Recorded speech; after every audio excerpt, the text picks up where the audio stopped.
On today's episode, we'll discuss growing up a million miles away from Hollywood, getting out of your own head, My Cousin Vinnie, Elvis's grave, In the Heat of the Night, and of course, getting your picture taken with Joe Pesci's Oscar. Just a little bit of business before we start. There may be a curse word here or there in this episode, so please listen responsibly. As always, our website, theop.io, is up and chock full of tips, tricks, and gooey operator goodness. Make sure to check out The Breakdown, where the best operators in the biz explain shots they have done, The Musings, where we discuss everything from quick tips to larger concepts of storytelling, the answers, the images, and so much more. I may or I may not take a break or two during this episode, but I promise that none of them will be longer than 22 seconds. Hey everybody, Danny Brown here, creator of the Knuckle Puck, and we at Knuckle Puck Camera are proud supporters of this episode of The Op. The Knuckle Puck is a camera accessory loved by operators and camera assistants alike that allows the operator to pan and tilt with precision and ease. Check it out at knucklepuckcamera.com and make sure to follow us on Instagram at knucklepuckcamera. Finally, if you are enjoying the podcast, please follow us, write a review, share us with your parents, and talk us up around the water cooler with your friends. So grab a beverage, sit back, and enjoy The Op. Thanks for listening. Lock it up, nice and quiet, and let's roll. Rolling. Victor 30 Echo, take 2. Hey, Mark. Hey, Mark. And camera set. Back up. And action. Hello, everybody, and welcome back to The Op, the podcast where we talk with operators and everybody else in the business about operating and the art of visual storytelling. My name is Dave Kamaides. I'm your host, and thank you for being here. Today, we are coming to you from the interwebs and actually doing an interview over the web. So this will be interesting. It's one of the first ones I've done this way because the gentleman I'm going to be talking to, Darryl Humber, who is one of the best dolly grips in the business, so they'll probably fight me on that, is in Atlanta. And I thought, you know what? It's more important to talk to him than not. So here we go. Darryl has been in the business, I think I can honestly say forever, and by looking at your IMDb, and some of his credits, but not all of them by any means, include the, at some point, upcoming Bad Boys 4, Black Panther, Guardians of the Galaxy 2, Prisoners, Furious 7, Big Fish, Old School, American Pie 2, and Miss Congeniality 2, because I like sequels, as you know. And a couple of years back, or actually last year, I guess, he was given the SOC Award for Mobile Camera Platform Operator Lifetime Achievement Award, which is a mouthful, but basically as one of the best in the business and a well-deserved award. Darryl, thank you very much for being here. Well, thank you for having me, and I absolutely will fight you on that. I totally get it. Actually, I should say thank you for being there. You're not here, yeah. But thank you for being with us. So yeah, Darryl and I actually have never worked together, unfortunately, and I hope that changes. And we just met at the SOC Awards there, and you gave this amazing speech, and I was just like, oh my God, this guy's like the real deal. It was fantastic. So congratulations on that. Was that a cool thing to get? It was completely unexpected. We all still think of ourselves as younger than we really are, I think.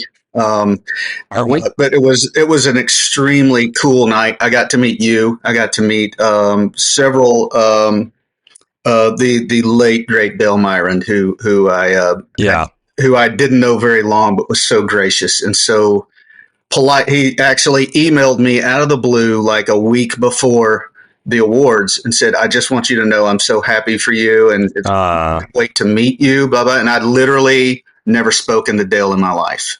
And wow. He was so wonderful. And it broke my heart. He passed soon after, but yeah, for the people who know, Dale was, I actually didn't know him well either. I think we'd met once or twice in passing, but he was a force in this industry and a major talent who unfortunately passed away very suddenly, just recently. And it's a real loss to the entire community, but that speaks highly of him that he would reach out like that. He and did. That's surprising. Yeah, but it was like I said, it was such a cool night. It was great to meet you finally. Of course, I've known your name forever, and it was a great to meet you and see.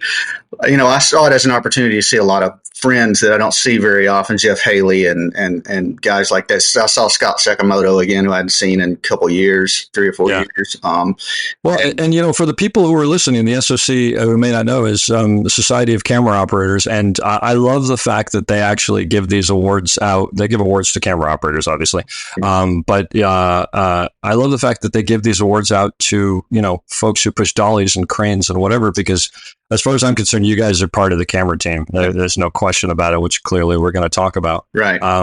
But starting us out, can you tell us your story? Tell us how you got here.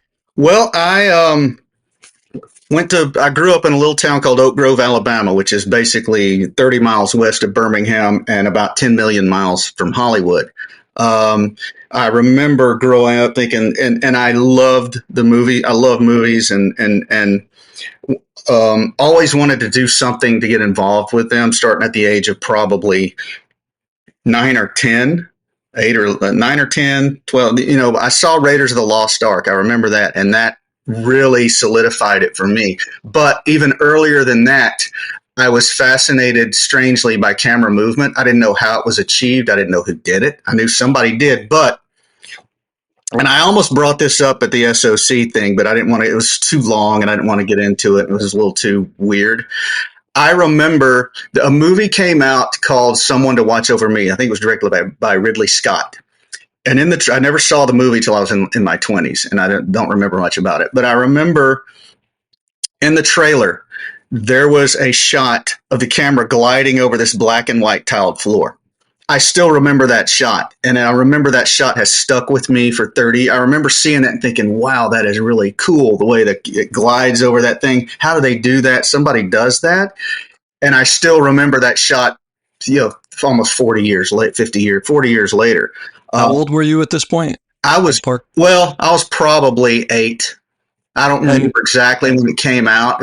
And just to set the table, and this is gonna probably put a lot of our listeners into abject fear. This was pre-internet, so there was no Google, so you couldn't look this up and figure out how they did it. Way pre-internet, and I actually wasn't sure if it was a false memory. A year or two ago, I looked up the trailer, and there it was. It wasn't exactly how I remembered it, and it only lasts like 2 seconds. So at the time, like you said, how did they do that? Did you, other than just, I think that's cool, did you have any information of what went into that? I knew absolutely nothing. I didn't know anything about departments or department heads or how it was all organized. I didn't know who did what. I knew somebody did it. But, back then, I probably thought, most people think when you make a movie, the general public, I think, thinks when you make a movie, you get a camera and a couple of guys and you go out and shoot some actors. They don't realize there's 20 trucks and stuff like that, and tons of equipment if you want to do it, the way big studios do it. Anybody, a teacher I had said years when I was in college said, all you need to make a movie is camera and sunlight. And strangely, he also said something else. He said, if studios could figure out a way to get an image onto a piece of film without a camera and sunlight, they would do it. Oh, that's painful, right? I didn't think about that. I didn't think about that for 35 years, and it hit me like last year. Yeah. I went, oh my God, please don't let that be prescient. I just read an article about Steven Spielberg. Remember Zorro the Gay Blade that Antonio Banderas was in, which is like what, 1980s, I think, or something like that. Like that. But apparently Steven Spielberg had maybe he was an executive producer on it or something. I don't know why he was there, but he had a discussion with Antonio Banderas about the fact that he said in the next 5 to 10 years, obviously it took a little longer, none of this town will need to be here and everything will be CGI and you'll just be standing on a stage in the middle of nothing. And it's just like, there were people who saw this coming the way it is, but we all still go on location. So at least there's that, but I interrupted you. So you saw all this and we're like, how do I do this? And yeah. And it stuck with me. And I, of course, graduated high school. I remember going to my counselor in high school and saying, my guidance counselor, and saying, I want to be in the movie business. How do I do that? And she said, I have no idea. Finish your pamphlet of becoming a veterinarian. Yeah, one of the things too, I can get you into coal mines and shoe stores, and Wow. But well, at least you asked, and at least they were honest. Yeah, they were very honest, and she was a great lady. She is a great lady. But I went on to college. I was also always interested in radio. I used to make tapes of myself, doing radio shows, and I used to emulate the guys. We had a station in Birmingham called 95 Rock. So I'd start a record and go, all right, we're back. And this is, whatever. This is Metallica with blah, blah, blah. It was interesting. 95 Rock. Because I like the way they said it. Please tell me you still have these tapes somewhere. I have looked for them. I can't find them. Oh, jeez. Okay. All right. But I went on to college. Went on the radio track because that's really all I knew to do, and I was absolutely interested in it. One day I was walking across the quad. A young lady I was in class with, I can't remember her name, unfortunately, ran into her, and she said, "Hey, have you heard about this new class? It's an interim class taught on weekends for like 6 weeks. They bring a department head in they bring a different department head in from Atlanta every weekend. They teach a class, and at the end of you choose which department you want to be in. At the end of the 6 weeks, you make a little short film." Wow. I said, "No, I have not heard of this, but where do I sign?" She said, "Go to the, blah, blah." And I ran across the thing, and I think I was one of the last slots to sign up. Met the teacher. Guy name was Billy Field. There's my dog barking. It's all good. I think that's the mountain dog. Signed up, started the class taught by a guy named Billy Field, who was a writer in Hollywood. He'd written for Trapper John MD and stuff like Fame, the TV series, and he was from Alabama and was teaching the class. So they brought in a department head makeup artist, brought in Paul Verrier as an assistant cameraman, which he was at the time. He later became an operator I worked with for 20 years. Yep. Sound mixer, and so on, a key grip. Somehow I fell into the grip department. It just looked cool to me.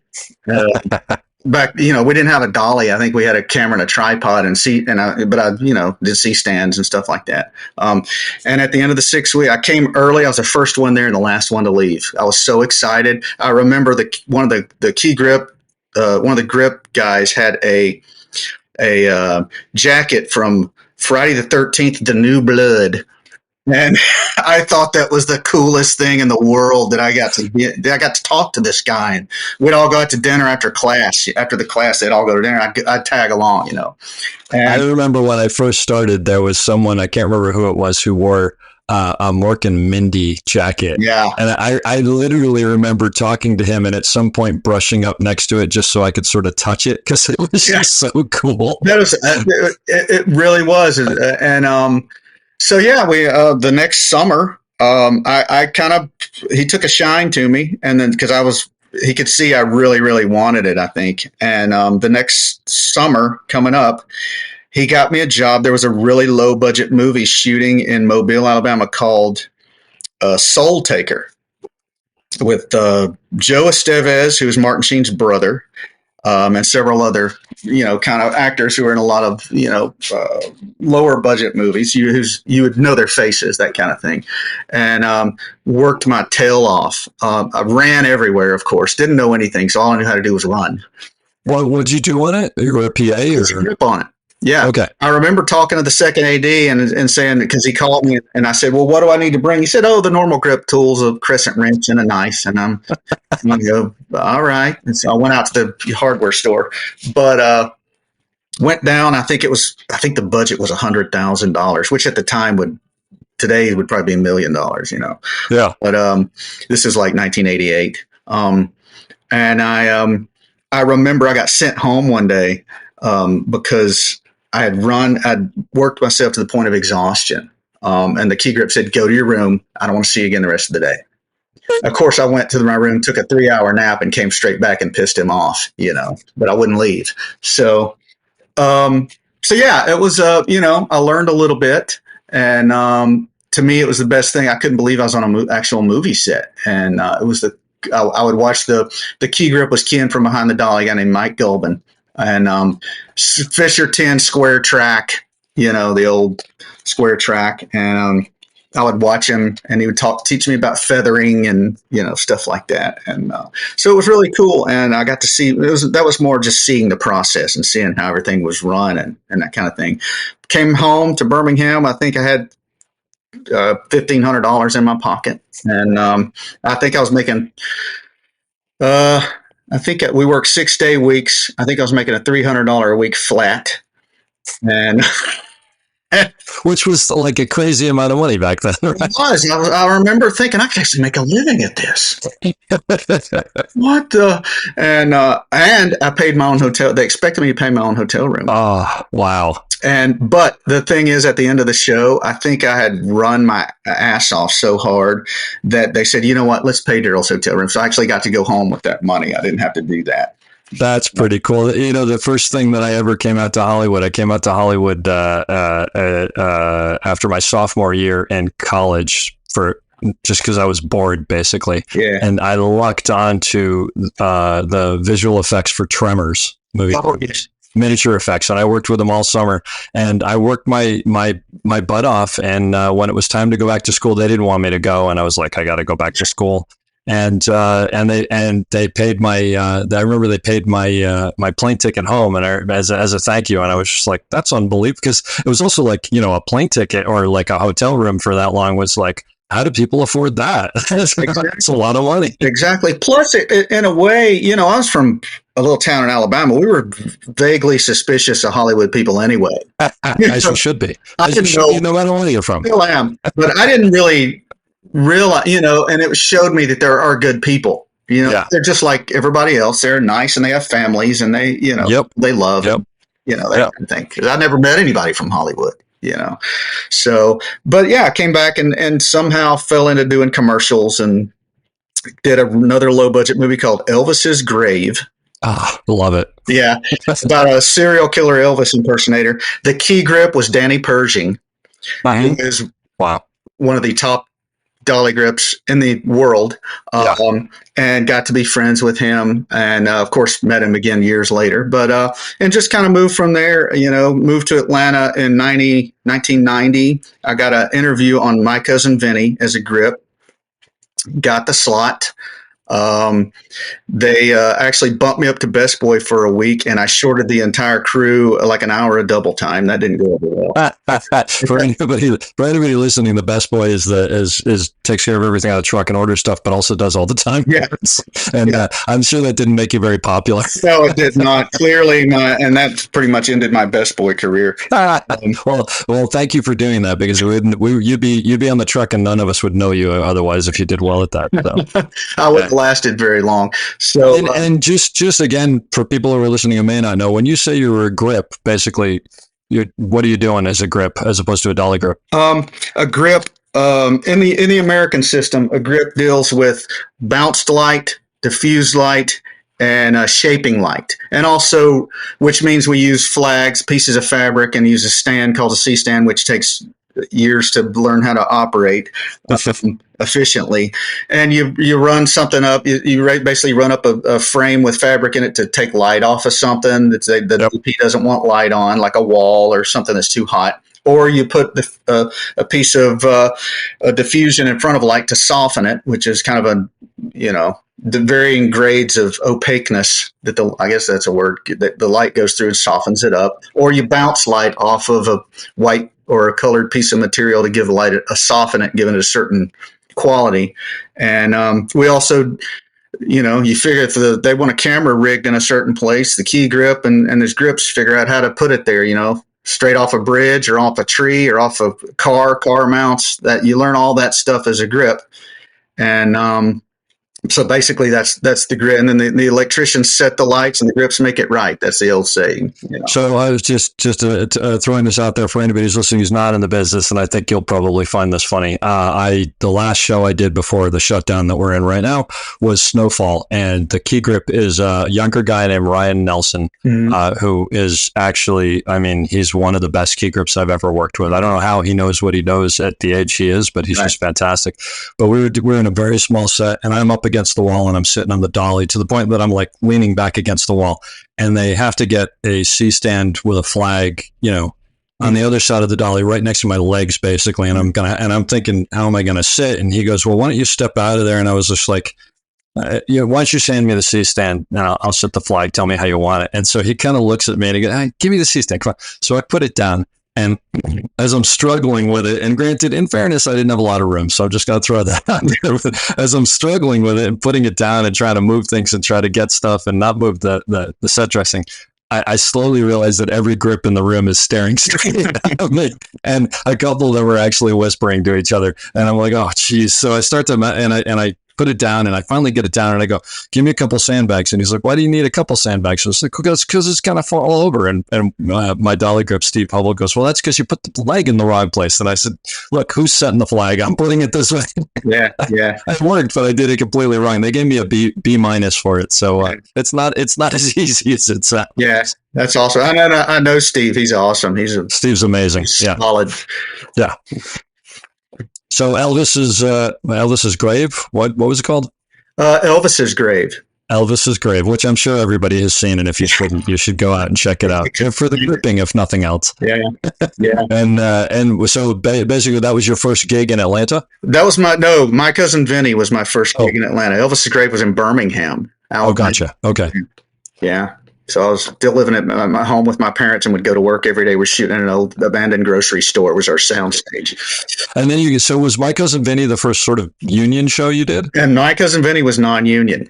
It was non-union. Oh my gosh. It was a big movie though. It was, yeah. At the time, it was my first, I think, studio picture. Maybe I'm remembering it wrong. Yeah, because I wasn't in the union yet in 1990. It was my first movie with like movie stars, and Joe Pesci had just won for Goodfellas, I think, because he brought his Oscar in. And that's great. Somewhere there's a Polaroid of me with a mullet holding this. Oh my gosh! If you find that, send me a copy. I'll put it on. I got it somewhere. I'll go. That's fantastic. That's great. I love it. And so he brought it into show. Did he win while he was shooting the movie? I think he did. Yeah, I think we were shooting at like March, April, and May around Oscar season. I think he did because I think he left and then won and came back and then let everybody hold it and get their picture made with it. And it's heavy. That's cool. That's really cool. Yeah, that's great. That's good to hear. Cool. So you were just a grip or a hammer on that. Yeah, right. Yeah. Yep. Okay. Yeah. And so when did you get into dolly gripping? Let me think. I, of course, was always interested. We finished My Cousin Vinnie, and a TV series called In the Heat of the Night was shooting. Oh, yeah. I think that was their 5th season. And somehow, I can't even remember how, it was so long ago. Somehow I got a slot on it. So one of the grips left. The B camera dolly grip left. And who's actually still a friend of mine, Chris Rollins. He left. And somehow I slid into the spot. Didn't really. I mean, I knew enough. I knew up and down, and that's about it. And back then, a B camera back then was more of a training position. I guess it still is in certain ways. But there are B camera guys who do B camera for me are usually better than I am. So I back then it was a lot of point and shoot. I mean, park and shoot. So basically back then I would park the dolly, make sure everything was good, and then go put 12 bys together. Yeah. It wasn't, you didn't specialize in B camera back then. You worked as a hammer and then move the dolly and then go back to carrying sandbags. Yeah. It's not like today where the B camera shot is sometimes more complicated than the A camera shot. Absolutely. It's longer lenses and it's you're hunting and pecking for stuff. So, did that. And I think the 2 seasons later, I did 2 seasons of that. And 2 seasons later, the A camera dolly grip, whose name I can't remember, is from LA. He left. And, I remember they all knew I wanted to do it. And, the DP and the key grip, Lionel Portugal, asked me if I wanted to do it. And I said, absolutely. And they told me, we went to Carol O'Connor and Carol said, give him a shot. And Carol's a wonderful man. I called him Mr. Carol because I didn't want to call him Mr. O'Connor because that's too formal. I sure as hell wasn't going to call him Carol because I'm 24 years old. That's so cool. In the South, we formalize and informalize at the same time by calling Mr. Bill or Mr. Carroll, use your first name. Yep. I always called him Mr. Carroll. Everybody else called him Pops. But he was a wonderful, wonderful man and was always very nice to me. a young kid. And I did somehow stuck with it, made a lot of mistakes, but that's, by then we were all a family. We're in a little small town in Georgia, Covington, Georgia, shooting for 6 months at a time, 15, 16-hour days, 6 days a week back then. The seasons were 6 days. And, so we were basically a family. We went to each other's weddings and funerals and unfortunately, and stuff like that, parties. And I was allowed to make mistakes. They knew what they were getting, and I was allowed to learn. I was allowed to make mistakes. Nobody ever rolled their eyes and went, "Oh God, can we just get this? Can we get somebody to do this?" They never did that. And that was the best school I could have gone to. I'm learning as I'm an A-camera dolly grip on a network television series, making $15.33 an hour. And so I did 3 seasons of that, and just kind of from there I kind of had met some key grips in Atlanta. There were 2 or 3 key grips who did the bigger stuff that came through, and they started bringing me in as B camera and A camera when they TV movies. Back then we did a lot of Hallmark pictures, stuff like that, Hallmark Hall of Fame movies, which movies of the week, basically. Movies of the week. And so you didn't have to be, you weren't doing a lot of swooping around on a movie of the week, So again, it was a great learning experience on those, because it's not a $80 million, $200 million picture. You're allowed, nobody's expecting you to be a world beater. So yeah. So, and just later on, worked for some great key grips, Eddie Evans and Robert Kemp, who did Driving This Daisy, and there was a key grip in town named Alan Rollins who had his 80 card, worked in LA a lot also, and I had moved into the B camera slot for him, and did some I can't even remember the movies we did, but he was Philippe Rousselot's key grip. And, oh wow, Philippe, amazing cinematographer. So exactly, and he his dolly grip, Ashley Sudge, very well known dolly grip, decided to move to Los Angeles and wanted to do other things. He'd been with Alan a long time, and Alan called me and said, "Hey, I got a movie in LA," and I had my 80 card at that time. I had finally gotten it. Your 80 card being you could work in LA in the local here. Exactly. Yeah. And he said, I need a dolly grip. Do you want to do it? And I said, sign me up. Did my first job in LA, which was called Envy, with Jack Black and Ben Stiller and Rachel Weisz. That's a cast. Wow. Yeah. And I was his dolly grip for the next 25 years with he and Philippe, and we did Big Fish and Constantine and wow, Lions for Lambs and that kind of thing. So, and that was my path. He recently retired. Now I work with his son, Kerry, who's a wonderful key grip, just like his old man. So that's fantastic. Yeah. That's amazing. Yeah. So let me ask you a question. If you think you can answer this, what do you think it was that they saw in you that you ended up staying with them for 25 years? I mean, clearly you know how to move the dolly, and you're not booming up when you're booming down, when you should be booming down. Which I have done. There are times when I've said this before where I'll be on the wheels. I know. Just before something happens, I'll look down and go, I have no idea which way to go. And then I forget about it, and it goes the way it needs to. I tell people this, if you think about it, you're screwed. You're screwed. You're screwed, because I've done it. This is the same thing. And I went, okay, I got to go which way's up. And as soon as it's time, I'll go I go, okay, I got to look at the little diagram. Yeah. Well, you got a diagram on our wheels. We got no diagram. I should make one. Anyway, but just back to the question. So what do you think? What do you think it is that? I think they saw that I really. Here's the thing. I took it extreme. I take my job. I try to have fun, but I took it extremely seriously.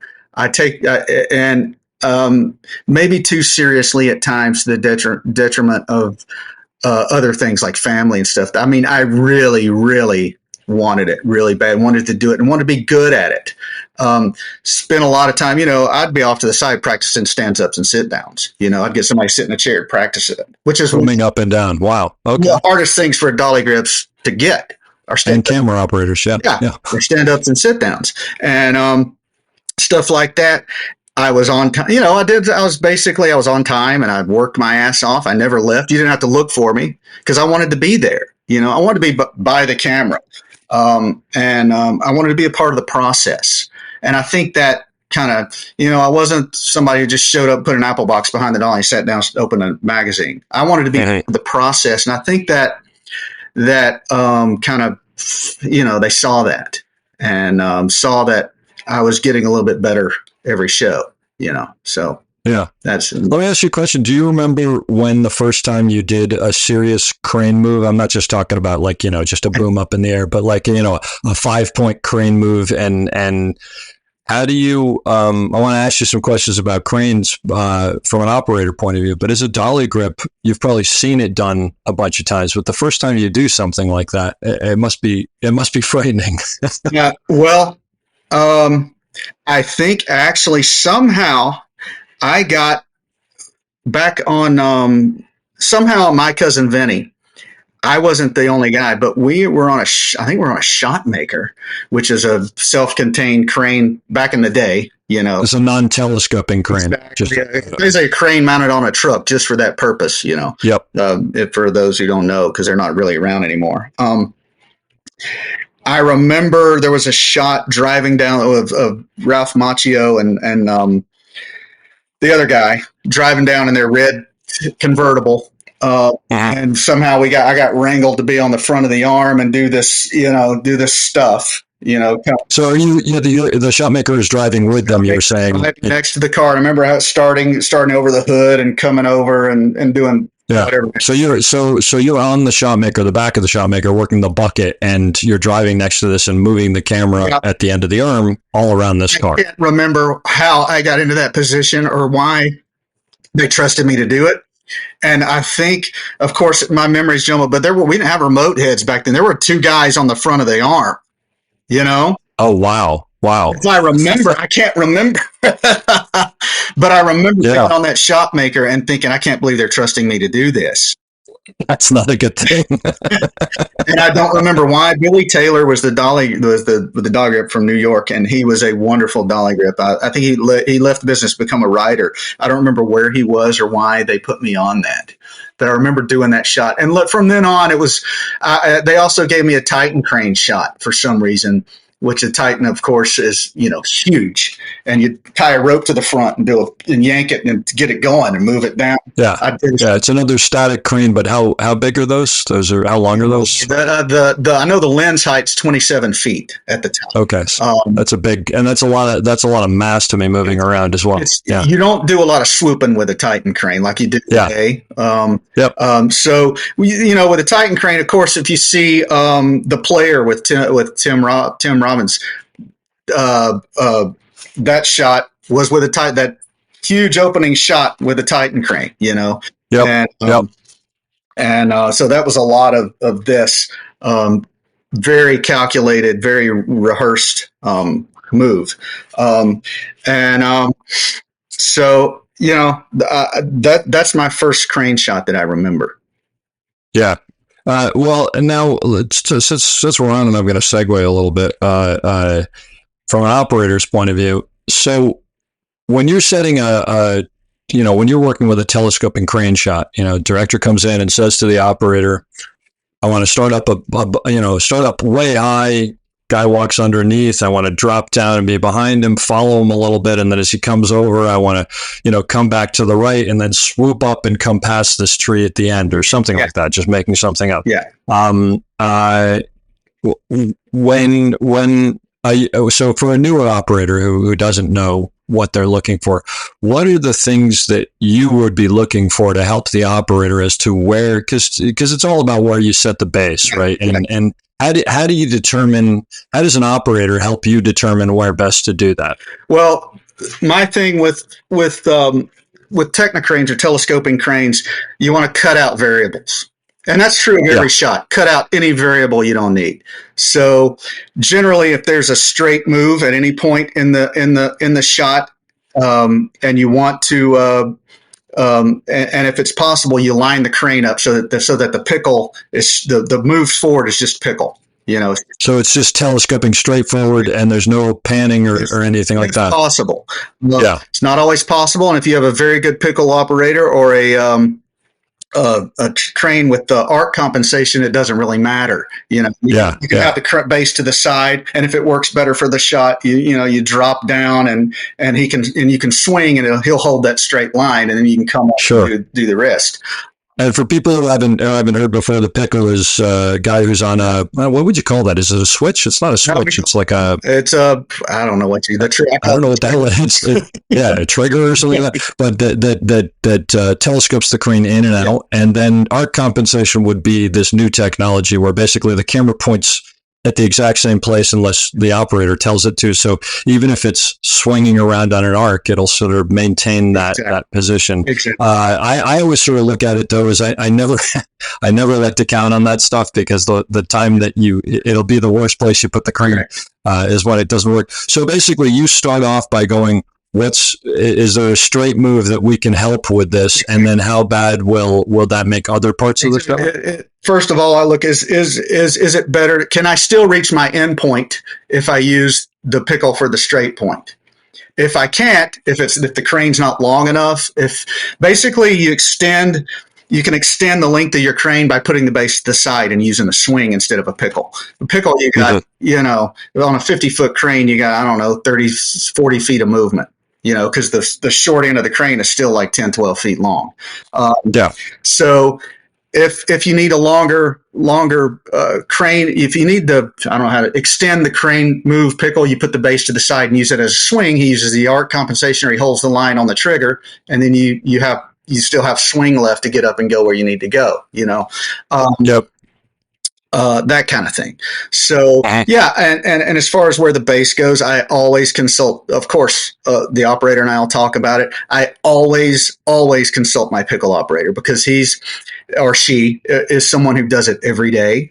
They know generally, and my pickle operator who I've used the most is a guy named Mike Howell, who works with Cine Moves, and we've done 20 movies together, and I trust him to he just if I'm wrong, I'll say, what do you think? And he'll say, well, if you put it here, this, that, or the other, whatever, and we reach an agreement, talk to the operator, he or she says that's great.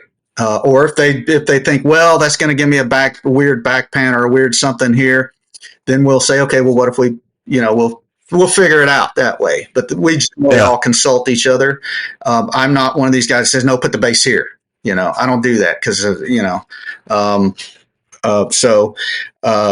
think there are a lot of experienced people who, everybody makes mistakes. Everybody, I've been wrong more than once, and so has everybody else. So I consult everybody that's involved in the job. So when the director is sitting there explaining the shot to, the director of photography, myself as the camera operator, you, the camera assistant, anyone else who happens to be listening, are you in your mind already making up, this is how I think it should be done? Absolutely. As soon as I'm standing there overhearing stuff. I always say, most of the stuff I find out about a shot is just by overhearing it. So I always stand close, kind of off to the side, because a lot of times a director and an operator are having a discussion, and I don't want to stick my face in there, unless I know them really well. If it's just a director and an operator that I've worked with for years, and that's fine. But if it's a new situation with new people I don't know, I'm not going to stick my face in there and say, well, I stand off to the side because I know the operator is going to come to me and say, okay, this is what we want to do. Or the DP is going to come and say, okay, this is what we want to do. So I'm already, I'm already looking at angles, and once I see, I will start walking around and I'll find the spot, and I'm kind of looking, at where I need to start and where I need to end, and kind of triangulate where the base should go for that. Take variables. Is there a straight push at some point? Is there, that kind of thing. So and generally I'll stand in a spot where I think it's going to happen, and I'll motion to the base, the pickle, the Technocrane tech. I'll motion to them and I'll wave my hand and say, I think the post goes here, and people either, if they disagree, then we'll figure something out. Or if the operator thinks, well, I don't know if it's going to, I want to leave an extra 8 feet at the end in case he wants to do a little push in, and we'll adjust the base to that, so. Yeah, it's funny because you said that, because that's a lot of what I end up doing is with crane shots is I set up for the shot that they've explained. Yeah. And then assuming we're into the show a little bit, I also try to sort of think, and at the last minute, I bet they're going to throw this. So let's make sure. Yeah. Even as a dolly grip, the style. You always work with DPs or directors who always like a little push at the end. There are just some people who love pushes, and I love them too.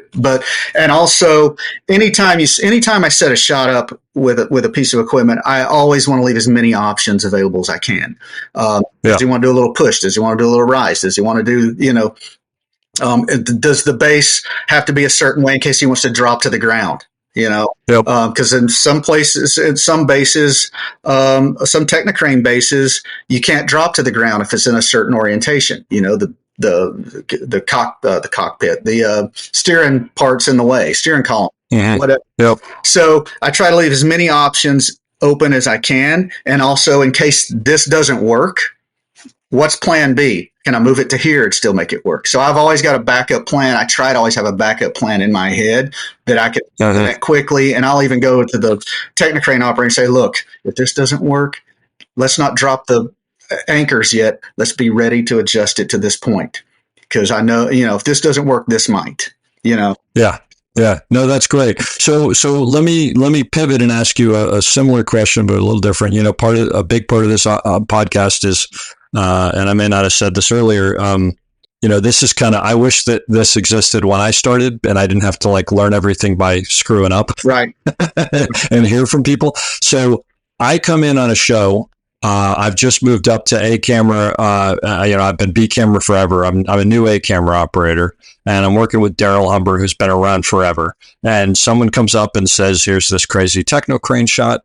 How do I work with you? And how do I use what you have, but still maintain the fact that I am the operator and I have to drive the bus a little bit I could just come to you and go, Dale, I have no idea what I'm doing. Can you tell me what I'm doing? And you'd probably be fine, and that would be great. Just operate. And here's the thing: I'll make it look like you know what you're doing. I was going to say, but how do I? So as a new operator, I guess what I'm saying is I'll have my ideas, but I probably will not be certain whether those are right or not. So how do I work with Darryl Humber? Well, here's the thing. You come up and you ask me, do you think this will work? That's the bottom line. Do you think this will work, or is this better? And I will, like I said, and we can get into this later. I always have two mindsets in my head, actually 3 mindsets when I start a show. And number one, my job is to make your job easier. That's the reason I'm there, is to make the operator look good and make his job easier. Once you accept that, everything tends to go smoother. So if you're a young, new beginning operator, don't throw your ego around. Don't, you know what I mean? 'Cause that, immediately puts me in a bad mind space. I'm like, look, I'm here to help. Just come up and ask, what do you think about this? What do you think about that? And immediately, we're working together. And I will always, like I said, it's always my job to make you look good. So it's as simple as that. Come up and ask me, what do you think about this? And immediately I am more on your team. If you say that to a dolly grip, he or she is immediately on your side, because they know that you trust that you trust them. And that's the biggest thing with dolly grips. If you don't trust me, it immediately gets frustrating for me. I've worked with operators who are fantastic operators who've been around a long time, and they immediately are telling me everything to do. You know what I mean? Put the dolly here, put it this. I think you should do this. I think you should have the dolly this way. I think you should do this. And that makes me nuts. Just talk to me. I can help you if you'll let me. So let me try to get to a specific thing for people, operators who are listening. So you're saying, instead of me going, it's better for me to go, I need the camera to start here at A, I need to go to B, I need to make sure that we got to get low enough here, because I think we're going to get low enough, but I don't want to lose the height here, as opposed to saying, hey, give me 4 pieces of track from here to here, put the dolly this way, put the low mode bracket on, put the drop down on and whatever. Assume that you'll fill in the gaps and make it the best way possible. Well, that's another way to, absolutely. You can as an operator, absolutely do that. That's fine. Yeah. Because if it doesn't work, it's on you. You know what I mean? Yeah, that's true. But I mean, you're saying give you even less information than that, or what's the ideal? It's the ideal. Look, I don't think there really is one. I think it depends on individual operators and Dolly. I think I have no problem, of course, with an operator who knows what they want, knows what they want to do, knows where they want to go, and saying, let's just put 4 pieces of track here, put the low mode on, and go from here to here. Absolutely. That's my job, is to make that. When you tell me that, that's my job, is to make that happen. I don't have to have an opinion. You know what I mean? In the other way, a lot of operators will come and say, I need to start here and end here, blah, blah, blah. What do you think is the best way to do this? Either way works for me. That's fine. Yeah. As long as you're not, I don't even know how to put this. I can sense when you don't trust me or when you don't think. I was going to say it's a sense thing, and I totally get it. I mean, one of the things, and let me ask you another question. You're working with someone you've never worked with before. Mm-hmm. You're starting a movie, let's say, so you'll be with them for 2 months. You never worked with them before. Right. Am I correct in assuming that you're probably doing the same thing I would be doing, which is IMDbing that person and seeing what they've done? One of the first things I do is IMDb who they usually work with and who their dolly grip usually is. And give them a call if you know them or whatever. Yeah, we all do it because you want to know who you're working with. And then I don't know. I'll tell you what I do, and then I'll ask you if there's something similar that you do, because I think that there's no secret to going. Well, first of all, let me back up a little bit. And me as the camera operator and you as the dolly grip, we are 100% tied together in a team, and that team has to work well. And so the first day you're sort of going, is this a team member, that I'm going to work with, and what do they know and how good are they and what's their personality and all that stuff. So, I mean, what I'll do actually the first day is if we have a shot, hopefully a more complex shot, but even if it's a simple shot, number one is I'll go, okay, we need to come from here and go over. I'll just tell them the points and I'll say, what do you think? Mm-hmm. And part of it is like you said, because I want to let them know, I really want to know what they think. Yeah. But the other part is that I want to see what their thoughts are and if we're aligned and how we do things.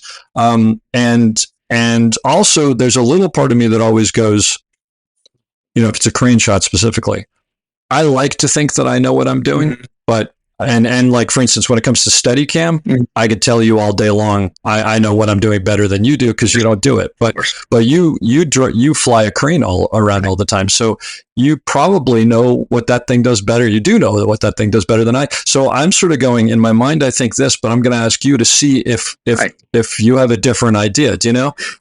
So do you test? And it's not a bad thing. I think we all do it. I really don't. I really don't. I assume, look, I generally, for right or wrong, I assume if you're there and it's if it's a big, if it's a normal job, I assume if you're there, you know what you're doing. Yeah. Which isn't always the case, unfortunately, but I try to give everybody the benefit of the doubt. And I assume that you're there for a reason because somebody thought your work was good and that they like you and blah, blah, blah, blah. And, so I'm the same way. That's why I always consult my pickle operators. Look, they do it every day, and that's a lot of reason. Some dolly grips do the pickle and the arm at the same time. I'm not coordinated enough to do that, and I don't trust myself enough to do that. That always amazes me when I see people who are good do that. I don't understand, but and there are guys that can do it and nail it. And I don't. Oh yeah. I don't trust myself enough to do that, and they love doing it. I don't enjoy it. To me, it's separate my brain into two different, not really, because at the end of the day, you're just watching where the camera goes and you just kind of automatically make it happen. Sure. But yeah, I tend to consult experts. You know what I mean? Yeah. The pickle guy's an expert, and he or she has an opinion. I'm of course going to listen to that. You know what I mean? Yeah. Same with an operator. Look, if you know better what you're looking through the eyepiece. You know better what you need to see than I do. So I'm going to implement whatever you tell me. And if I have an idea, I'm going to bring it up. But if I'm wrong or you say, no, not really. Okay. What would you rather do? Let's do it. Mm-hmm. Yeah. Yeah. So What about when you're working? How much do you work with the first AC? a lot. I try to always be, because I know, I work with, I tend to work with the same ACs. I'll work with Donnie Steinberg all the time, who's a fantastic focus puller. Funny and one of my favorite people to work with because we just laugh all day. But I always try, and also like Greg Irwin, I always try to make their job easier also, and so if something's happening, if I'm going to go a little further, stop short. If I happen to overshoot a take, I will go to them and say, you know what, I screwed you on that one. I overshot a little bit. Invariably, the first AC goes, it's fine. Greg Irwin always says, I'll walk in to tell him something. Greg, I'm going to go a little closer this time. He'll just look at me and go, I go where you go. And then those are the best guys, and they know that they can. That's and do you often, after you're 3 takes, 4 takes in, do you let them know? I mean, once you've seen the actor do it 3-4 times, do you sort of go, okay, you know what? I just see that they're overshooting that mark every time, so I'm going to pull it back or whatever. And it's generally an operator thing. Also, the operators and I are communicating, and the operator will say, you know what? Just go ahead and overshoot that mark. And I'll say, yeah, I was probably going to anyway because he's consistent. Yeah. Or she's consistently 2 feet over it. I'll just overshoot it. Yeah. And we, those kinds of conversations go on all day long. She's consistently, leaving earlier. So, whatever, so you're always, of course, once you get into that rhythm, they're going to change it. So that's totally the mark. You're going to have a mat box in their face, so 100%. Yeah. What do you think is the hardest part of your job? What is the hardest part of my job? I always say the hardest part of my job is putting castle nuts on, but what are castle nuts? The castle nuts on the bottom. Oh. On the bottom. Yeah, it's a huge nut that you can't get on unless it's perfectly flat and you can't see it. Exactly. I would agree with that. Putting something, a riser or something on, everybody's sitting there looking at me. I always say, this is the hardest part of my job. That's fair enough. It's the hardest part of my job is overcoming myself because I am a huge. I have a lot of strangely insecurity about my job, which I think makes me work harder because I hate making mistakes. I did a movie with Steve Campanelli like 8 months ago and Don Burgess. I still think about a dance floor shot I did where I overshot too far to the left and missed an over of Nicole Kidman walking forward. I still think. And I'm gonna go out on a limb and say that they didn't care, or you just redid it and it was no big deal. The third take that I did it, Campanelli said, "You know what, Darryl, you're going a little too. You don't have to go that far left." And I go, "I know that." Steve Campanelli, by the way, was the camera operator. He was a great camera operator.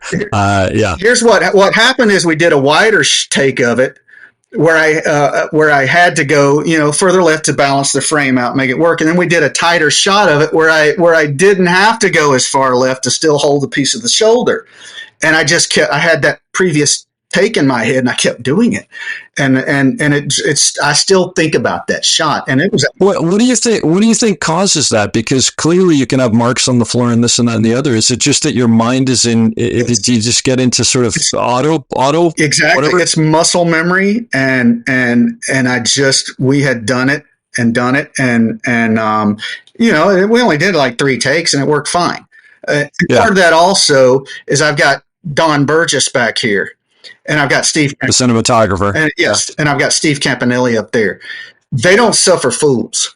And I know that. And it's my first time. I knew Steve, but it's my first. And I work with Don's son, Mike, all the time. He's one of my favorite DPs. But in the back of my mind, somewhere in my mind, I'm thinking Don Burgess is watching this, and he knows. You know what I mean? There's if you don't give me, if you can't get it, you're gone. You know what I mean? In my head, that's what I'm thinking. Don's a very gracious man, and I like him. I had a ball working with him because he's one of the best.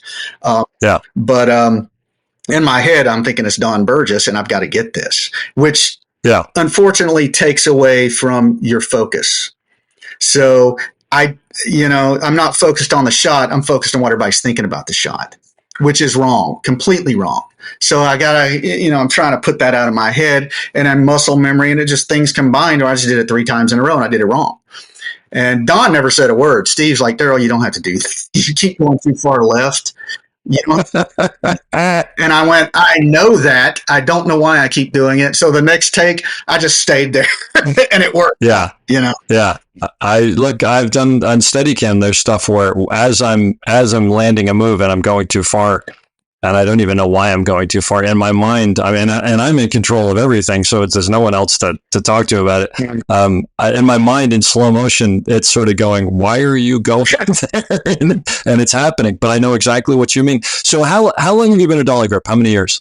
I think I'm at about 28 or 30. I'm about 30. Okay, so you're 30 years as a dolly grip, more in the industry. Yeah. You are, and I know you'll fight me on this, but you're considered one of the top dolly grips in the industry. And it sounds like when you work with good people who you haven't worked with before, there's still nervousness about I gotta do my job well. Absolutely. I mean, it like I said, it's if I'm not careful, I get into my head. Who's watching it and what are they going to say about it? And I even worry that they're going to preempt something that I'm doing, which is down a rabbit hole. Is okay, I'm going to need to go left at this point, and I don't want them to have to tell me that. So I want them to let them know that I know to go left. You know what I mean? Yeah. So I got all this going on in my head at the time. So sometimes I just got to go, okay, shut up and just do this. Let what happens, and wait for, So sometimes I got to make myself turn the voices off in my head. And strangely, I have talked to other dolly grips about this, very good dolly grips, and they tell me the same thing, that their insecurity about the job and about how they're doing makes them work harder. I find that it's kind of cool because you use what could be a crippling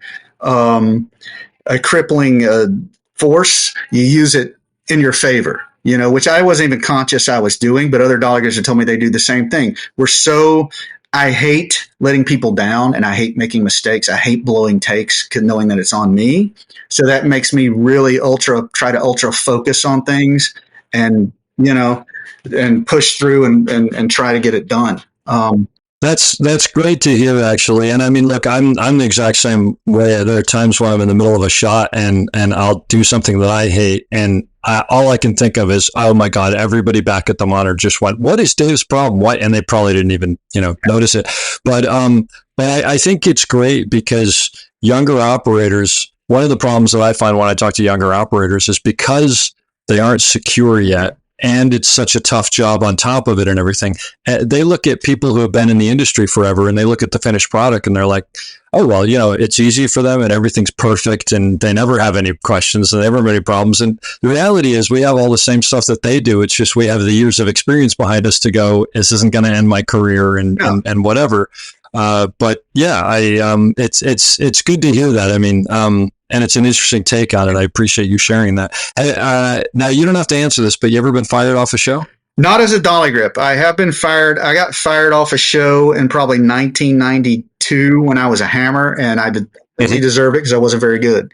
I had no idea. Did it take a mental toll on you? Did you have to? Absolutely destroyed me. And it was, I was working with a key grip that I really admired. And it was a movie in Mississippi, and I was staying in a trailer. I was sharing a trailer in a trailer park with another grip, and I got let go, and they brought a grip in from LA to let me and to replace me, and said I could be the extra guy. Well, meanwhile, I'm living in this trailer, and the guy I'm sharing a trailer with, who's a grip, is going to work every day, and I'm sitting there. Oh, wow. And it was, and as a 20, I think I was 22 years old or something. And with my mindset, I was like really down on myself, because I really wanted so bad to be a part of this business and to get good at it. And it was not a fun time. Weirdly, I finally decided to come back to Atlanta, immediately got a job on another show, and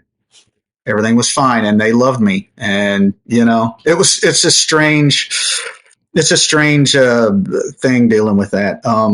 And it doesn't help. And this is neither here nor there, and we can cut this out. I've dealt with OCD for my entire life and take medication for it because I get thoughts in my head and insecurity things, anxiety in my head, and I can't get it out, which probably has something to do with my mindset at work. Not so much anymore, but back then it was crippling. And it was wow. So, and it kind of comes and goes. It's like somebody turn the volume up and turn the volume down on your. Wow. Well, you clearly got past it because, I mean, your career shows it. I fight it every day. What's one of the craziest shots you've ever had to do? Let me think. Biggest, craziest, answer that however you want.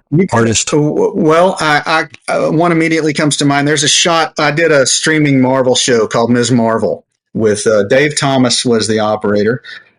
Dave Thompson was the operator. And we did a shot. It's close to the beginning of the first episode. And it's the DP and wanted to start way back wide, huge wide on a 50-foot Technocrane, and I think we're on a 45 Scorpio, and swoop it into this kid riding across the street on his bicycle, track along with him, push in. He parks his bike. We push in as he goes into the front of a store, then slide left, climb up the wall, and go into a window. Oh my gosh, that's. Yeah, when we got to the window, visual effect, we couldn't actually go in. We were out of arm at that point, but visual effects took over, and we went into the window in visual effects. But the only way we could do it was, again, what I spoke about earlier was I talked to Mike Howell, the pickle operator, and he said, look, and this was probably 100, close to, it was 90 feet of travel from the wide shot to the window. So he said, the only way we can get this, the only place we can put the base is right here. We're going to see the base at the wide point, but they're just going to have to paint it out because that's the only place we can put it, which we did.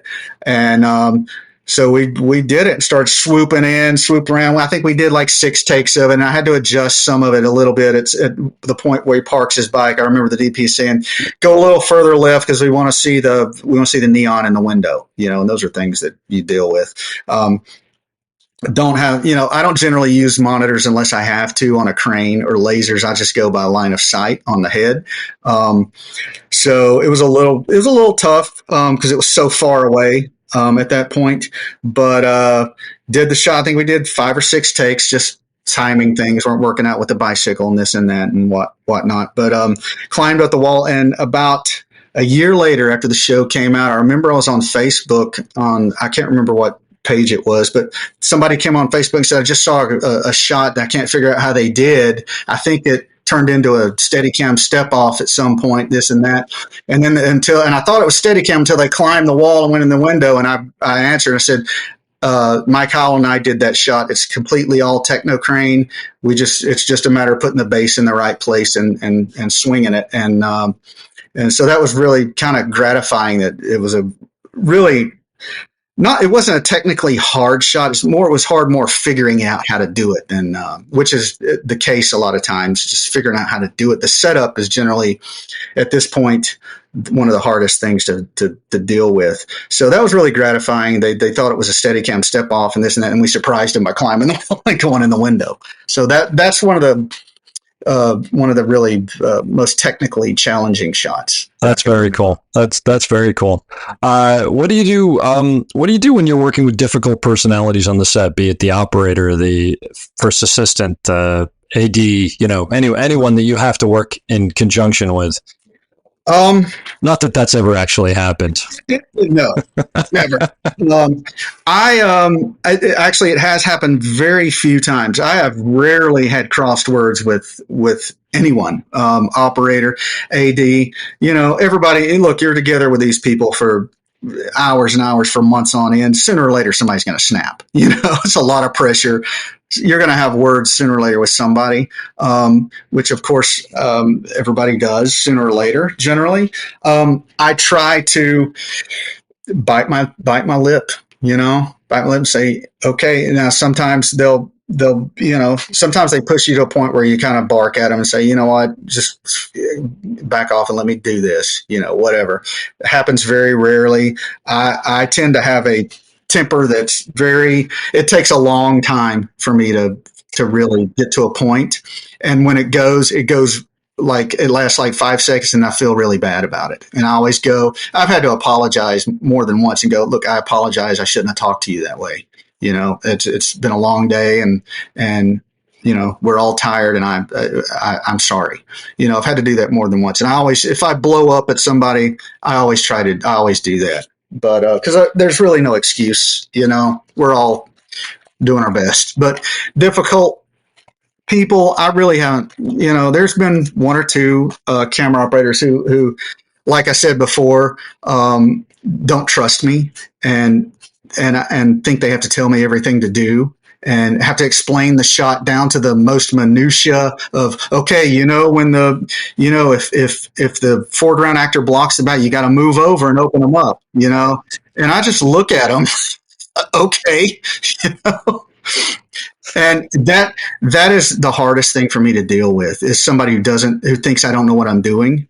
Yeah. And doesn't trust me. And that's when they start explaining the minutia of basically shot 101. Yeah. That really, and it's totally an ego thing, which I shouldn't have. But I think everybody has that on a certain level, though. But even that it's more just like, dude, I've been holding overs for 30 years. Yeah, I know. I can see explaining the type of over that I like at the beginning of a show, so that you understand what I'm going for. But everything else, no, I totally get it. When we were talking about that, it made me think of something else. How do you handle it when? They've just come to me with a big crane shot and I come to you and I say, okay, this is what I want. And I want this, the base here and, wheels there. And we're going to go from here to here to here. And you come to me and say, I think, the base is probably problematic over here because X, Y, and Z. And I say, no, I need it there. I need it there. And you realize that we're going down a road that you are fairly certain is not going to work. But for whatever reason, you're not being listened to. What do you do in that case? If you're an operator and you're adamant about it, and because look, you may know something I don't know. You probably do, as a matter of fact. There's something because operators who are my favorite people in the world, and I have dear friends who I love dearly, who I don't always tell me every single thing about the shot. There's sometimes there's something deep in the background that they want to see at the end, and they don't tell me. So I'm not thinking about that. I'm thinking about, and sometimes I get single-minded. I'm thinking, okay, I got to start here and get there. And that's a very oversimplified way of doing it. Yep. And there's more nuance to the shot than they're telling me. So look, if they're secure, if they're sure about it, I'm always going to say, absolutely, let's do it. Let's put it there. If it doesn't, if it doesn't work, we'll move it somewhere else. Nobody's 100% right all the time, So look, like I said, if they want to put the base somewhere they're at and they're sure that's what's going to work, I'll always put it there. Yeah. To your point, though, operators are 100% right all the time. Oh, yeah. I just want to throw that out there. I feel like I have a responsibility. If I live 50% of the time, I'm doing my job better than I thought I could. Me too. Let me ask you about Big Fish and working with Philippe Rousselet. I mean, guy's an unbelievable cinematographer. I mean, are there times where you're doing things and you just can't even believe how good it looks? Yes, because strangely, when I was in college, with a bunch of film geeks, our favorite. I remember we went and saw Dangerous Liaisons. And our favorite DP at the time was Philippe Rousselet. That was just the most amazing thing we'd ever seen. The soft light, orange light, and this and that. And we talked about him a lot. 10 years, 18 years later, I'm his dolly grip. That's amazing. It was to this day the best period of my career. Is that overwhelming the first time that you worked with him when you're on set going, I can't believe this guy that I've idolized?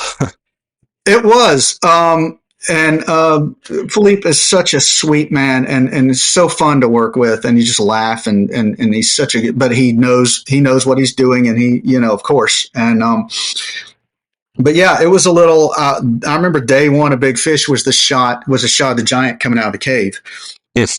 And of course, first shot's on a hi-hat or something. I can't remember. So I'm racing around and trying to make sure Philippe sees me and that I know how to level a hi-hat. I love it. I think I was 30 years old. It's such a great image. 32 years old. Did you do it? I think I got it on the second or third try. Yeah, there you go. But Neil Norton was the operator, who I love dearly. I remember a lot of. I can't believe I'm working with this guy on a Tim Burton movie. Out of nowhere. And this was my second movie after Envy that I spoke was my first movie with this key grip in LA. The second movie I did was, okay, Philippe's got a show in Montgomery, Alabama. Wow. Now, yeah. So I went from, that was my second show with this key grip was with Philippe. And I did, I think, 5 more pictures with him and a bunch of commercials. But so it was cool. And like I said before, I've said once before, I said the SOC thing. It's one of the last jobs I remember. This is like old school filmmaking. There wasn't a lot of there was CGI. Of course, we had a CGI fish at some point, but it was a lot of in-camera forced perspective to make the giant look bigger. And we had undersized cars built to make the giant look bigger in the parade. Stuff like that. I think there's a shot where he's pushing the house back straight up. Oh yeah, he's straightening up the house that's falling over. Yeah, and I can't remember exactly. It seems to me, and it was a long time ago. It was 2003, 2002, I think. So it was a long time ago. But it seems to me, I remember we stood the giant up, and got the camera close to him with the house in the background, and had wow. Of course, they modified it in post and made it lined everything up better. But that shot looks like he is fully pushing that house back up. And I totally may be remembering it wrong, but that's the kind of stuff we would have done. That's the shot. Yeah, the shot of Ewan in the car underwater where the mermaid comes up, that was in the catering tent because it was raining and they couldn't figure out. They said, okay, we got to get this shot. Where can we pull the car into the catering tent, moved all the chairs and tables out, pulled the car into the catering tent, blacked it out inside and did the shot. And that's where I still remember we did that in the catering tent. If it works, it works, right? I mean, I don't know about you, but that's to me the great part of this business is we have something impossible that we have to pull off. How do we do it? And 9 times out of 10, nobody says we just can't do it. And it's well, maybe this isn't perfect, but this will work or whatever. Exactly. I mean, and I look at that as part of my job is I don't say no unless it's a safety issue and there's some reason that it's unsafe to do. I'll say absolutely. Let's give it a shot, and I can do that. I may not get it given space requirements and physics because I can't break the laws of physics. But generally, I may not be able to get you exactly what you want, but I'll get you really close. There may be a wall that I can't get far enough up against. Something of that nature. Yeah. There was a director I worked with on a pilot who was sort of frustrating. But at one point he came up to me and he says, what you say a lot of times? And I, you know what? He goes, you say it's physics. Why do you say it's physics? And I said, oh, because you're constantly calling from the other room going, can't you get the camera back? And I'm like, no, there's a wall here. And you go, why not? And I say, because it's physics. Like that. I didn't even realize I was doing it. I think it was because I was frustrated with them, but whatever. Safety wise, because you brought it up, you're out there in the thick of it. How do you, what's your process for, if something is unsafe, how do you deal with that? I go to first of all, and I've had to say this, part of my job as I look at it is they pay me sometimes to know when to say no. That's part of the reason I'm there is I know when something from my perspective is safe and when it's not. And of course I always, especially Technicranes are invariably one of the most dangerous pieces of equipment on a set. Because it's a telescoping crane that can shoot out quickly. And that thing will put you through a wall. And it doesn't stop unless somebody lets off the trigger. And if you run in front of it and the pickle operator somehow doesn't see you, whatever, you're in trouble. And I am constantly clearing people away from the crane. It's the weirdest thing. People love to stand in front of Technocranes, under them, around them, next to the bucket. It is the strangest. They're just drawn to it. So I'll tell the DP, he wants to do something that's sketchy or unsafe, which doesn't happen very often. DPs, they don't know sometimes. They just want to know if you can do it or not. And I'll tell them, I can't. We're coming too low. You got a background under the crane, whatever. I'll give you as much as I can. But until we work with the ADs or whatever, and as soon as I start coming down, have ADs clear them out and I'll drop to the ground, whatever, you have to work the shot out. And I always, especially Technocranes, I'll say, okay, we'll start slow. If it's a shot where people are in possible jeopardy, I'll say we're going to start at a slow speed. We'll try a quarter speed rehearsal, let everybody see where it's going. I constantly communicate with the first AD constantly. And also if it's involving stunt, I always go to the stunt coordinator. And I always tell the stunt coordinator, this is what they want to do. If you see me doing anything with this crane that you're unhappy with, that you're uncomfortable with, you come talk to me. It's very important to get these people involved because because they don't know. They don't know what you're dealing with on the back of that arm. I'm in constant communication with first ADs and stunt coordinators. If there's a background artist or somewhere who they tend to wander sometimes, or I'll go to the first AD and say, he can't be there or she can't be there. Operators on the other end going, why can't you drop? Why can't you drop? I'm like, there's somebody right under the arm. It's physics. Yeah, it's physics. And on the next take, between takes, the first AD, these people can't be here, this, and that, whatever.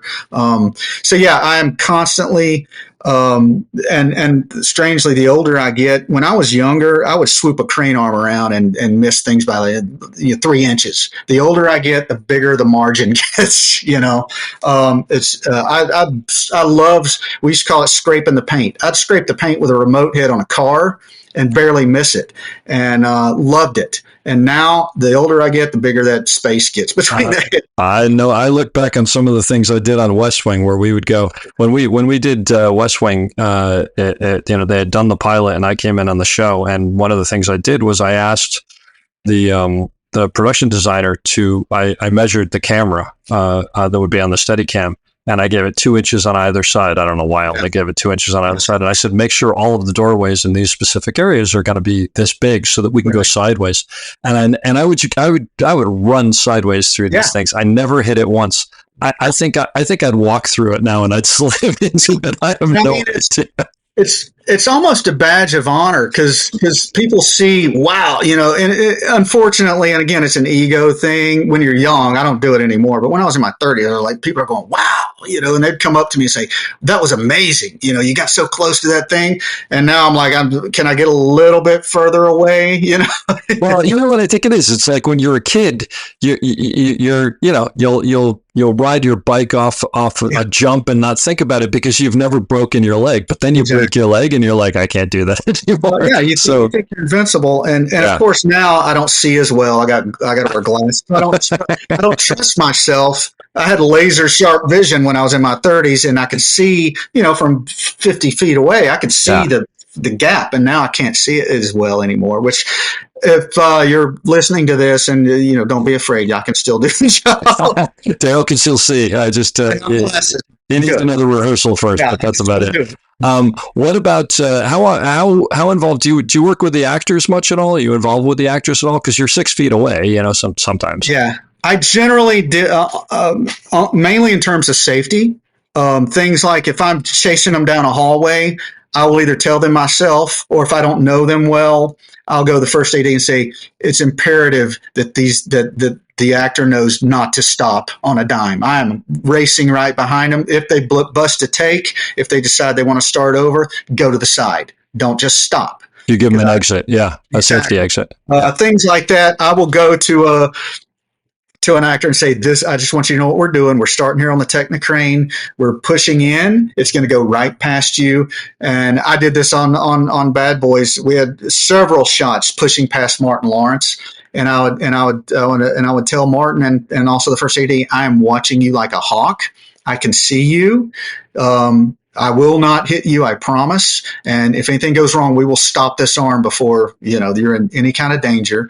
And Martin, to his credit, trusted, he was great. And Will's the same way. But on Bad Boys, there's a lot of shots of Technocranes getting very fast and close to actors. So it was a lot of discussion. It wasn't something where you just throw the crane up, start doing it. I want to make sure those actors know exactly what I'm doing and that I'm watching them. You know what I mean? Because they have enough to deal with. And so either I will communicate with them, or if I don't know them very well and they don't know who I will go to the first AD and say, make sure they know that I'm watching them and that we will stop before anything bad happens. Things like that. So. And in a fast shot like that, where you're shooting past an actor or following an actor, do you in your mind have a bailout? Yes. And if something goes wrong, this is what I'm going to do. Exactly. Yeah. I always try to have it in my head. If it looks like it's off, I'm gonna jerk it this way. Try to have that pre-planned in my head. And unfortunately, from the back of a Technocrane, it always looks like you're about to hit everything. Because you don't have any perspective of where the camera is and where an actor is. It looks like it always looks like you're right on top of them. So I'm constantly talking to the pickle operator saying, how far is our distance from this actor? And he'll say, oh, it's 2 feet. And I'll say, 2 feet? It looks like I'm 6 inches. So I'm always communicating, and I'll always go to make sure that the pickle operator understands, if you see anything that is you don't like, stop it. We'll start again.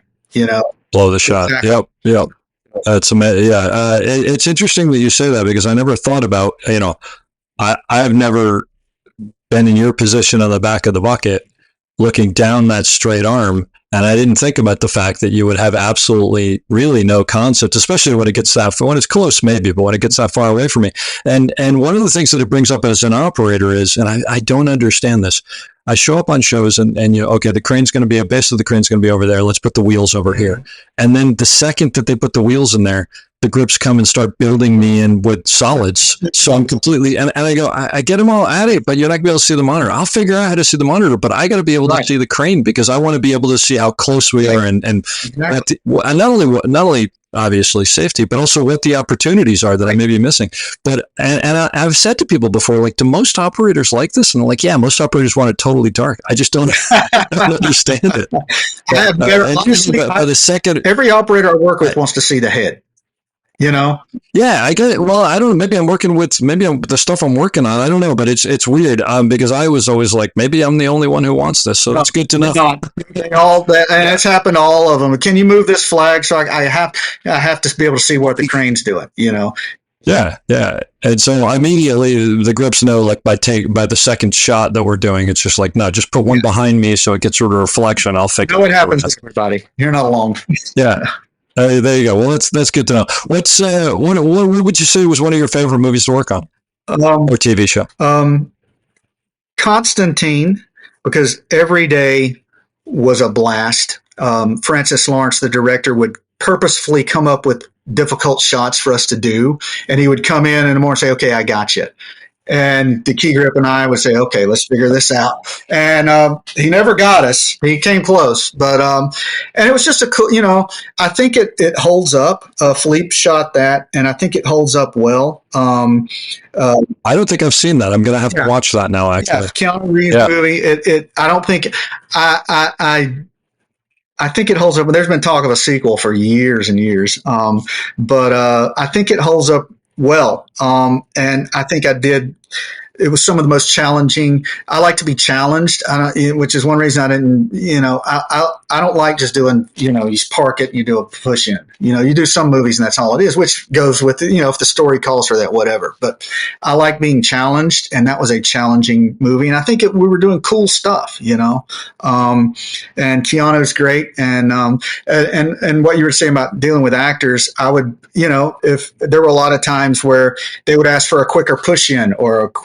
me to go a certain way that I hadn't gone before, I'd always go to Keanu and say, okay, they want me to go this way. I just want you to be aware, because he's walking around and I want him to know, I always try to make them aware of if something changes with what I'm doing, to make sure that they're aware of it, if it's important, You know what I mean? I don't want to get in their head and have them thinking about stuff they shouldn't. So, but if I know that it's something that might be important to them to know, either I'll tell them or I'll tell the first aide, just let them know that I'm going this way this time, whatever. Yeah, no, that's all great stuff. I'll have to check it out. That sounds like a great movie. I remember it, but I don't think I saw it. I must have missed it. Yeah.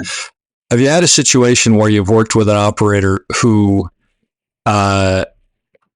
you didn't have a great relationship with because they just, weren't up to, the quality wasn't there? And I'm not asking, by the way, about that specific situation. What I'm more asking is, what can an operator do to work with you as a dolly grip that's not beneficial? You mentioned, over explaining and whatever, but what other things have you had in your career that operators have done that is not beneficial to the work environment with you?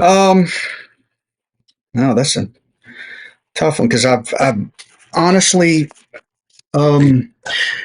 never. I've worked with years and years ago. I worked with operator, like maybe a younger operator or an operator who had done mostly like commercial work or something, who's now gotten a series.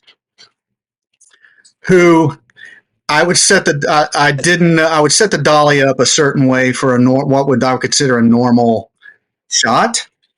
Always be able to keep them on the eyepiece, keep them over the dolly, have the dolly a certain way so that they could always stay on it. And things like an operator couldn't do a rise without riding me on. That kind of thing, which sometimes you can't because of the dollar space limitations or whatever. And we've all seen operators just kind of rise up, and kind of stand up with the thing as they go. And I've worked with an operator probably 25 years ago who things like that. He didn't know the nuances of, things because he'd done mostly commercials. He was a great guy, but, so I was constantly, like I said, and my job is to make the operator's job easier. So I was that made my job harder, constantly trying to figure out, or I'd set up a certain way and he'd come in and say, well, no, I can't really do it this way, Other than that, like I say, I've never really had a situation where an operator and I really clashed in that way. Harkening back to stand-ups and sit-downs, the most common thing with operators is they don't trust dolly grips on stand-ups and sit-downs, which is not for some reason with dolly grips that gets left out of the equation. A lot of times they practice dance floor moves and compound moves and sexy stuff, but stand-ups and sit-downs are things that it's one of the hardest shots to do if you're not practiced in it. So invariably, and this happened a couple times, operators don't trust me, and they'll start tilting up for a stand up or something, and they overshoot because I'm going up and this and that. And I've had operators say, why am I having such a hard time with this? And I'll say, trust me, I'll get you there. You may have to refine it at the end, but I'll be really close. And bam, we once they trust me, we nail it. Unless it's just one of those times where I just screw the shot up, and then they don't ever trust me again. Yeah, of course. Well, and for anybody who's never done it, stand-ups are the hardest things in the world to do because every single person is completely different. Yeah. Because it's about how much they bend on their torso and how fast they stand up and whatever. And you do, as an operator, have to trust that your dolly grip is going to match their speed. And by the way, I've had great dolly grips who have said to me, we're on a peewee, we're on a smaller dolly, and they'll just go, look, just so you know, this guy's rocketing. I cannot match his. It just doesn't go that fast. And, you had to be on the peewee for some reason. So basically what they're saying is you're going to have to start tilting him up and then feather it off back down. But, that's sort of what I expect from them because they're going, look, the machinery can't do better than this. So we either got to change everything or you got to ask him to slow down or we just got to get through this. But that's actually a great piece of advice, especially because for newer operators and seasoned operators, stand-ups and sit-downs, stand-ups for some reason more than sit-downs, I don't know why, are harder to do. And, it's also one of those things that if you're not doing a boom up for anybody who's trying to learn how to do this, if there's no boom up, you can pick a point on the wall or the ceiling or whatever it is. So you could just forget about the person and go there. But once you're booming up, if you're not in the exact same place, you just have to sort of feel it. And it's watch the top of their head look next to the lens and try to just match the top of their head. It's just what I've developed for myself. It probably doesn't. Yeah, I've told this story before, but one of my first days on ER, Eric LaSalle, great actor, good guy, friend, and he came up to me either before the shot or after the shot, and he said quietly, "You're never going to forget the first day that you had to stand Eric LaSalle up from a seat," because he just does this lean down, and even if he tries to slow it down, somehow it doesn't, and his torso is really big, so it just goes. Now, but the great thing was Steve Robertson, who was my dolly grip, who was fantastic, was on it, and he said, "Look, I'll get you there." And I had to correct a little at the end, and it probably wasn't great on my part, but Steve knew him well enough to know not to get fooled by the first part of the move, and then to go up quickly. Whatever. I don't know how he did. And look, the good, especially older actors who've been around forever, they help you. They know not to back it up and not to do a weird lean and then shoot up. And they help Denzel Washington and a lot of older actors. They know what you're dealing with, and they will, a buddy of mine did Antoine Fisher with Denzel Washington. I also did a movie with Denzel, and he was great. And he said, Denzel told him, he said, before I stand up, I'll give you a look. And he said, fantastic, so helpful. He would just kind of stare, just kind of look at me. Of course, he's looking off camera, so he's not looking at the lens. And he said it helped him every time. That's amazing. That's all you want from an actor. Or the other thing that'll happen is you do take one and totally bone them, and on the way back they'll come and smack you on the knee and go, "I killed you on that one. I apologize. I'm not going to do that again." Because they're caught up in the moment or something, and they're not thinking about it. But because I would look, I would not want to be an actor for the entire world. But the thing that I would want even more so is to be an actor and have to do some scene and think about how I'm going to sit up in the middle. Exactly. We try to be as invisible as possible to them. Yeah. No quite there. But there's like you said, I'll always tell the operator, look, I got it wide open. It doesn't go any faster. So either we, it's easier to back up a little. If we're right on top of them, it just makes it even harder. So we got to figure something out, or you can fix it on the tilt.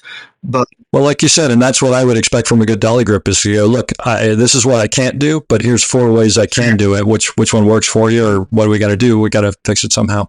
Well, this is all gold, and I so appreciate you talking to me today about all this. It's great to talk to you. I hope that we get to work together someday. I know. We'd have a blast. You're not going to want to get rid of Mark Catania anytime soon. Mark Catania did work with me, and boy, some amazing work. And that show, by the way, as you probably know, there was a lot of zero tilt. So, we used to joke that the really good dolly shots were the shots where I wasn't on the dolly and I had my hands in my pockets and Mark was doing everything. He is so good at what he does. He is so good. I have nothing but admiration for him. And Ozark, the camera movement on Ozark has always been consistently good every season because that's why. Yeah. And so it's, and you can tell. Joe Blow in Minnesota probably doesn't know, but as a dolly grip, you can tell, they may use a take that's not as good as the next one, just for performance. But you can tell when somebody's that knows what they're doing is on the back of that thing. Probably people watch movies I do and say, this jackass has no idea what he's doing, but I doubt it. There was a day out at the trailers where we had we were setting up a really complicated, it's out on some lake there. I forget the name of the lake in Atlanta, but one of the 9 million lakes out there. And we were setting up some very, very complicated techno crane shot, and Mark was on the bucket, and I don't remember who was on the pickle, but someone was on the pickles, whoever came with the crane. Right. And it was one of those things, which you probably know from Atlanta, where they go, all right, just to let everybody know, there are clouds coming in 15 minutes with rain, and it's going to rain for 7 hours. Yes. And it was like, oh my God. So I literally brought him over and I said, okay, so here's the deal. We're going to have to wing this a little bit and we'll talk through it, but this is basically what I need. And Mark, these actors haven't quite got it yet, and we're just going to have to adjust on the fly. And he just went, great, let's go. Yeah. And basically it was, he did some work on that was so unbelievable. And it's one of those things that as a camera operator, it's the best thing in the world, because you're watching the shot and you're operating and you're like, wow, I am really good. And then you catch yourself and you're like, and I have nothing to do with this. Like every time they move, he's adjusting, and the guy in the pickle is just there, and it's the best. And But that's how you know you're with someone. Yeah, I mean, sometimes you got to do that, even though you're kind of not sure in your own head if you can do it. You just kind of go, okay, screw it, let's go. Let's go. Yeah. And that's sometimes when the best stuff comes out. And in all honesty, if we had rehearsed that 12 times, it might not have been as good, because then it also has an energy that just you can't quantify. You reach the point of diminishing returns usually around the 5th or 6th take, if you go that far, where it's gone and it's peaked and it's just everything's getting worse as you go. Every take is just worse now. No question about it. Well, listen, Darryl, thank you so much for everything. It's great talking to you. I sort of started on this pathway, got taken off, but I'm going to leave you with a question that I leave everybody with. Mm-hmm. Working with a new working with a new camera operator, which is, as I said before, a lot of this podcast is really about, hearing stories and learning stuff and sharing stuff, but really it's for newer people moving up, newer people becoming operators, becoming A camera operators. What kind of advice do you have for someone to be successful, be it personality, be it technical, be it, whatever it is? What would you say to them if they were saying, how do I make it in this business? I would say, realize that it's not about you, for one thing.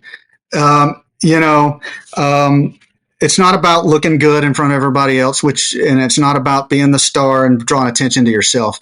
It's like I said, I have to make myself get into that mindset. I'm here to make your job easier. It's easy for me when I'm laying a big dance floor, especially, working with new people. And I've had this discussion with other Dolly grips too. It's easy to get into that mindset. Look what I can do. I can lay this huge dance floor in like 8 minutes and have a Dolly on it ready to get. It's not about that, and it's easy, especially in this business, because you want big time DPs and big time directors. You want them to notice you, you know what I mean? And know that you're good at what you do. And you have to, you got to do away with all that and realize that Scott Sakamoto gave me, here's a story if I have time. Scott Sakamoto, we were doing Black Panther, and we had a shot where, it's a Ronin descends on a descender rig. I unhook it and pull an actor back through a casino, up a set of stairs into a bar, and go into a profile of her at the bar. And Scott's, operating on the wheels, and I pulled back, detached, pull her back through the casino, and there's like 3 steps into the bar. I go up the steps, and Scott had told me earlier, if it makes it easier, put a ramp in. We won't see it. And it'll make your life easier. Me, being me, said, I don't need that ramp. I can do this. Come on. I got time to screw around with a ramp. And did it. Like 4 takes in, Scott's like, those stairs just you're still bumpy coming up the stairs. And he said, did you put a ramp in? I said, well, no. And he said, come here. So I go over to Scotty, who I love dearly. I'll go over to Scotty, and he said, look, all these people care about is what's inside that box. They don't know. You got to make yourself look good. They don't know how you're doing the shot. They don't care. They probably don't even know that you're doing the shot. You got to all they care about is what it looks like inside that box. And if it doesn't look right, sooner or later, they're going to come out and want to know why. Right now, they don't care. Put the ramp in. I put the ramp in, bam, nailed the next take, and it was fine. And that was 20, almost 30 years in. That was a very important lesson for me to learn. And I had never thought about it before. And I always try to remember that. It's all about what's inside that box, and they don't even know who's doing what most of the time. So that's my I hope you enjoyed that as much as I did. We'll be back soon with another great episode. Don't forget to check us out on theop.io for all sorts of information on operating and storytelling. So thanks for listening, and have a great day.